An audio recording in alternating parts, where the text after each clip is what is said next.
Alors on a un partenariat qui est plus large, qui est un partenariat entre le Sénégal et l'Union européenne. Et nous nous sommes rendus, mes collègues et moi-même, parce que je viens avec une forte délégation d'ambassadrices et d'ambassadeurs de l'équipe Europe ici dans la région de Saint-Louis, sur plusieurs aspects. Mais le cœur de notre visite, c'est vraiment l'emploi et la formation professionnelle des jeunes.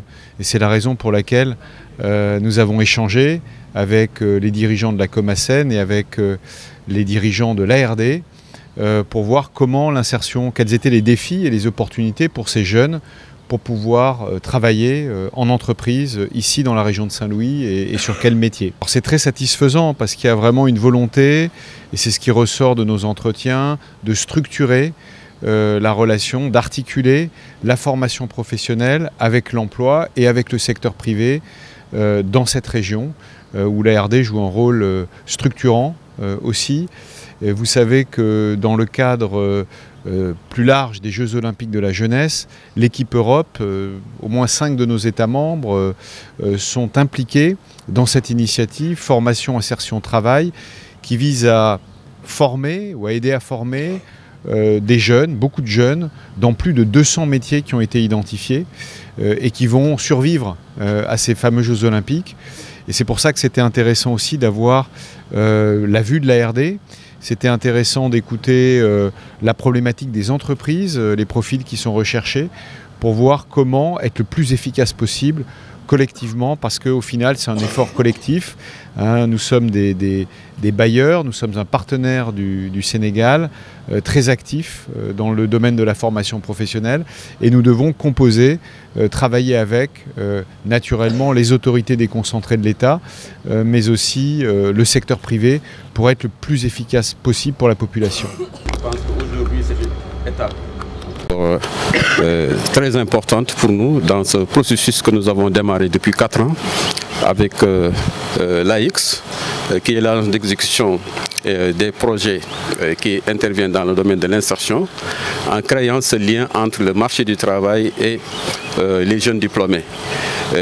Donc remercier particulièrement toute la délégation de l'Union européenne, mais aussi remercier la coopération italienne pour la confiance placée aux ARD pour démarrer ce processus de territorialisation des politiques, donc au niveau en tout cas de l'emploi et de l'insertion. Remercier également le ministère pour sa confiance placée au niveau des ARD pour que leur dynamique de territorialisation trouve ancrage au niveau des ARD de par sa dimension un peu transversale. Et aujourd'hui, nous avons partagé sur le résultat qu'on a obtenu à travers le dispositif territorial de premier emploi. Et un quel dispositif qui était, comme on peut dire, le chaînon manquant.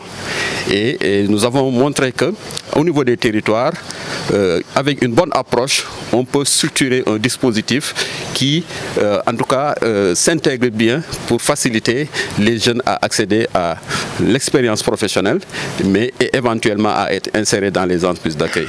Donc aujourd'hui, c'était pour partager ces résultats et nous avons été vraiment honorés de voir la satisfaction de toute la délégation et aussi de nos partenaires sur ce dispositif-là. Et nous avons aussi parlé des défis qui nous attendent. Les défis, c'est quoi? L'actuel, en tout cas, les nouvelles autorités ont placé l'emploi et la formation des jeunes au cœur des priorités de l'État du Sénégal. 700 000 jeunes à former d'ici à 2029 et à insérer.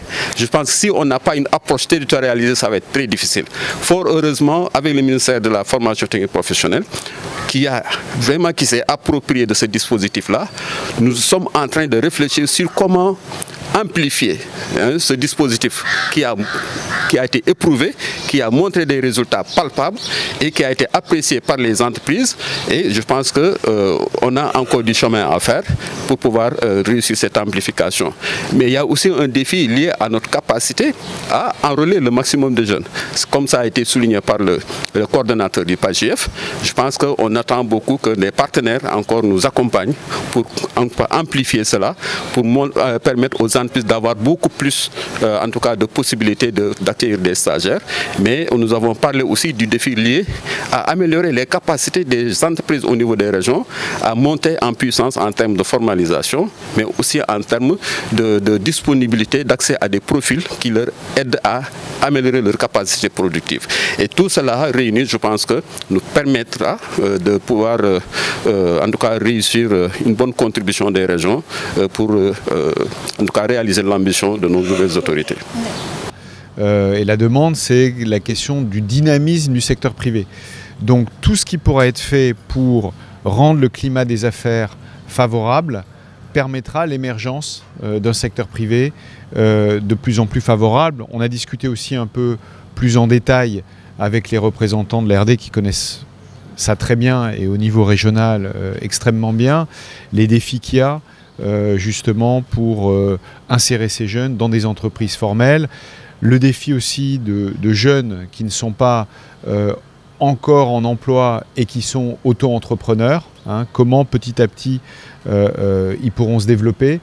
C'est tout le défi effectivement du dynamisme du secteur privé qui est un des grands défis dans cette région, mais pas que dans cette région, de manière plus générale. Merci à vous.